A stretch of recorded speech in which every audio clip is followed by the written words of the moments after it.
Hey guys, welcome back to study light. और आज का हमारा टॉपिक है ओजोन। मैं आपको ओजोन को बिल्कुल क्रिस्टल क्लियर तरीके से समझाने वाला हूं। तो चलिए शुरू करते हैं। सबसे पहले ओजोन के बारे में बात करते हैं। तो ओजोन क्या है? ओजोन एक ऑक्सीजन के 3 अणुओं से मिलकर बनने वाली एक रंगहीन एवं क्रियाशील ऑक्सीकारक गैस है। अब बात करें कि ओजोन के प्रकार कौन कौन से होते हैं। तो ओजोन 2 प्रकार की होती है। एक होती है गुड ओजोन और दूसरी होती है बैड ओजोन।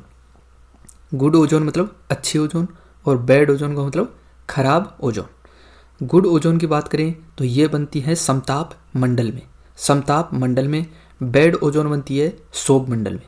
समताप मंडल और शोभ मंडल ये हमारे वायुमंडल की परतें हैं। आगे हम देखने वाले हैं कि ये किस प्रकार की परतें हैं।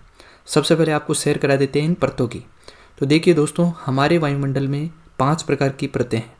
पहली है शोभ मंडल, दूसरी है समताप मंडल, तीसरी है मध्य मंडल, चौथी है ताप मंडल। ताप मंडल को आयन मंडल के नाम से भी जाना जाता है, क्योंकि यहाँ पर आयनों की अभिक्रिया होती है जिसके कारण अत्यधिक ऊष्मा निकलती है। इसी कारण से इसको ताप मंडल भी कहा जाता है। और अंत में आती है बाह्य मंडल। तो ये 5 प्रकार की परतें हैं हमारे वायुमंडल में। अब जो ओजोन की उपस्थिति है, यदि वो समताप मंडल में यानी कि 13 किलोमीटर से ऊपर समताप मंडल है और 50 किलोमीटर तक समताप मंडल है, यदि समताप मंडल में ये ओजोन परत पाई जाती है तो ये होती है गुड ओजोन। और यदि 13 किलोमीटर से नीचे यानी कि शोभ मंडल में पाई जाती है तो ये होती है बैड ओजोन। तो आई होप कि आपको समझ आया होगा कि ओजोन कहाँ कहाँ पर पाई जाती है, यानी कि गुड ओजोन कहाँ पाई जाती है और बैड ओजोन कहाँ पाई जाती है। अब हम बात करते हैं ओजोन का निर्माण कैसे होता है। दोस्तों, समताप मंडल और शोभ मंडल दोनों में ही ओजोन पाई जाती है। समताप मंडल की बात करें तो समताप मंडल में सूर्य से आने वाली अल्ट्रावायलेट जब ऑक्सीजन के जो अणु हैं उस पर पड़ती है, ऑक्सीजन के मॉलिक्यूल पर पड़ती है, तो जो O2 है वो O+O के अंदर टूट जाता है और ये जो O है ये फ्री घूमता रहता है और ये फिर आगे ऑक्सीजन से अभिक्रिया करके ओजोन का निर्माण करता है। तो समताप मंडल में इस प्रकार ओजोन का निर्माण होता है। शोभ मंडल की बात करें तो शोभ मंडल के अंदर नाइट्रोजन के ऑक्साइड यानी कि NOx, ये NO2 भी हो सकता है, N2O भी हो सकता है, तथा वाष्पशील कार्बनिक यौगिक यानी कि वोलेटाइल ऑर्गेनिक कंपाउंड के बीच सूर्य के प्रकाश की उपस्थिति में अभिक्रिया होती है तो ओजोन का निर्माण होता है। सनलाइट की उपस्थिति में NOx प्लस VOC जब मिलते हैं, इनकी अभिक्रिया करते हैं तो ग्राउंड लेवल पर इसका निर्माण होता है, ओजोन का निर्माण होता है। जो नाइट्रोजन के ऑक्साइड हैं वो कई प्रकार के जो उद्योग हैं वहाँ से, प्लस जो वाहन हैं, हम जो वाहन यूज करते हैं उनसे, तथा अगर हम कोयले से बिजली का उत्पादन करते हैं तो वहाँ से भी नाइट्रोजन के ऑक्साइड निकलते हैं। वहीं वाष्पशील कार्बनिक यौगिकों की बात करें तो कई प्रकार जो फैक्ट्रियाँ हैं वो कई प्रकार से कार्बनिक यौगिकों का यूज करती हैं। तो जब वो वहाँ से निकलते हैं तो जो नॉक्स और VOC हैं ये आपस में क्रिया कर लेते हैं सनलाइट की उपस्थिति में, जिसके कारण ओजोन का निर्माण होता है। ये होता है शोभ मंडल के अंदर। अब कुछ हम बात करते हैं ओजोन छिद्र की। देखिए दोस्तों, ओजोन छिद्र कुछ इस प्रकार से दिखाई देता है। ये कोई ठोस लेयर नहीं है, ये केवल एक ओजोन जो गैस है उसी की लेयर है। तो ये इस प्रकार जो ब्लू कलर का आपको दिखाई दे रहा है ये है ओजोन छिद्र की मोटाई।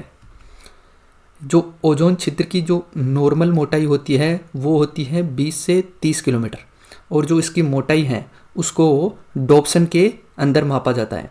यानी कि ओजोन परत की जो यूनिट है मापने की वो है डॉप्सन। एक यंत्र होता है स्पेक्ट्रोफोटोमीटर, जिसकी सहायता से ओजोन परत की मोटाई को मापा जाता है। अगर इसकी बात करें कि भूमध्य रेखा के पास तो ये पतली रहती है और ध्रुवों के पास मोटी रहती है, यानी कि इसकी जो मोटाई है वो एक समान नहीं रहती है। भूमध्य रेखा के पास पतली रहती है जबकि ध्रुवों के पास मोटी रहती है। अगर ओजोन परत के क्षरण की बात करें तो इसका सबसे जो गंभीर समस्या है वो अंटार्कटिका के ऊपर है। ऐसा क्यों है? क्योंकि दोस्तों जो कई प्रकार की जो फैक्ट्रियाँ हैं वहाँ से क्लोरीन और ब्रोमीन नाम की गैस निकलती है, और जो ये क्लोरीन गैस है ये ऊपर जाकर टूट जाती है मुक्त मूलकों में, यानी कि जो Cl2 है वो ClCl में टूट जाती हैं और ये ओजोन से अभिक्रिया करती हैं। यानी कि जो ये मुक्त मूलक हैं क्लोरीन के, ये ओजोन से अभिक्रिया करते हैं और ओजोन को ऑक्सीजन में कन्वर्ट कर देते हैं और एक ऑक्सीजन से अभिक्रिया करके क्लोरीन मोनोऑक्साइड बना लेते हैं। ये जो क्लोरीन का अणु है इतना पावरफुल होता है कि एक क्लोरीन का परमाणु 1,00,000 ओजोन अणुओं को तोड़ सकता है, इसमें इतनी पावर होती है। अब बात करें कि ओजोन छिद्र का कारण क्या है, तो ओजोन छिद्र के कारण देखते हैं। सूर्य से 3 प्रकार की अल्ट्रावायलेट रेज आती हैं। पहली है अल्ट्रावायलेट ए, दूसरी है अल्ट्रावायलेट बी और तीसरी है अल्ट्रावायलेट सी। दोस्तों मैं आपको बता दूं कि जो अल्ट्रावायलेट ए और अल्ट्रावायलेट बी हैं ये दोनों ही हमारे लिए इम्पोर्टेंट हैं और अच्छी भी हैं। यानी कि हमारे जो विटामिन डी जो हमारे को मिलती हैं वो इन्हीं से मिलती है, तो ये हमारे लिए दोनों ही इम्पोर्टेंट है। जबकि जो अल्ट्रावायलेट सी हैं वो खतरनाक है। यदि ओजोन लेयर छिद्र ओजोन लेयर छिद्र कमज़ोर हो जाता है और ये अल्ट्रावायलेट सी अगर धरती पर पहुंच जाती है तो इसके कारण गंभीर समस्या हो सकती है, यानी कि यहाँ से स्किन कैंसर भी हो सकता है। तो इसको रोकने के लिए वैज्ञानिकों ने क्या किया, देखिए दोस्तों, ओजोन जो छिद्र हैं उसके कई कारण हैं। इसमें जो मेन कारण हैं उनकी बात करते हैं। तो 1987 से पहले की बात है, जब जो जितनी भी फैक्ट्रीज़ हैं या जो हमारे रेफ्रिजरेटर हैं वहाँ पर हम CFCs यूज़ करते थे, यानी कि क्लोरोफ्लोरोकार्बन्स यूज़ करते थे। अब जो क्लोरोफ्लोरोकार्बन्स यूज़ करते थे इसके कारण जो ओजोन डिप्लीशन पोटेंशियल है, यानी ओजोन क्षरण का जो खतरा है वो अत्यधिक था और इसके कारण यानी CFCs के कारण जो ग्लोबल वार्मिंग पोटेंशियल है वो भी अत्यधिक था। 1987 में मॉन्ट्रियल प्रोटोकॉल आता है, यानी कि अलग अलग देशों की जो सरकारें हैं वो एक प्रोटोकॉल लाती हैं, उसका नाम रहता है मॉन्ट्रियल प्रोटोकॉल, और वो CFCs को रिप्लेस करके HCFCs को अपनाती है। यानी कि जो CFCs थे उसको हटा देती है और HCFCs को अपना लेती है। लेकिन इसके कारण जो ओजोन डिप्लीशन पोटेंशियल था वो तो कम हो जाता है, लेकिन अभी भी जो ग्रीन ग्लोबल वार्मिंग पोटेंशियल रहता है वो हाई रहता है। इसके बाद में एक बार फिर से 10 साल बाद में 1987 से के 10 साल बाद 1997 में क्योटो प्रोटोकॉल होता है, और क्योटो प्रोटोकॉल के अंदर जो HCFCs थे उसको रिप्लेस कर दिया जाता है HFC से, यानी कि हाइड्रोफ्लोरोकार्बन्स।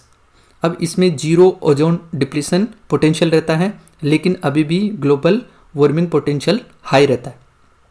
इसके बाद में 2016 में किगाली समझौता होता है।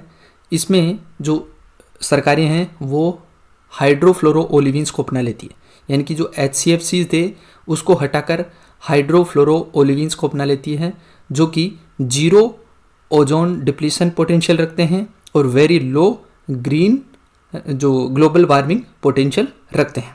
तो ये इस प्रकार से इसका संशोधन हुआ है कि जो ओजोन छिद्र हैं वो कम से कम हो। आई होप दोस्तों आपको ये वीडियो अच्छा लगा होगा। अच्छा लगा है तो लाइक करें, कमेंट करें, शेयर करें और स्टडी लाइट यूट्यूब चैनल को सब्सक्राइब करके बेल आइकन दबा लें और अपने दोस्तों में भी शेयर करें। जय हिंद, मिलते हैं अगले वीडियो में।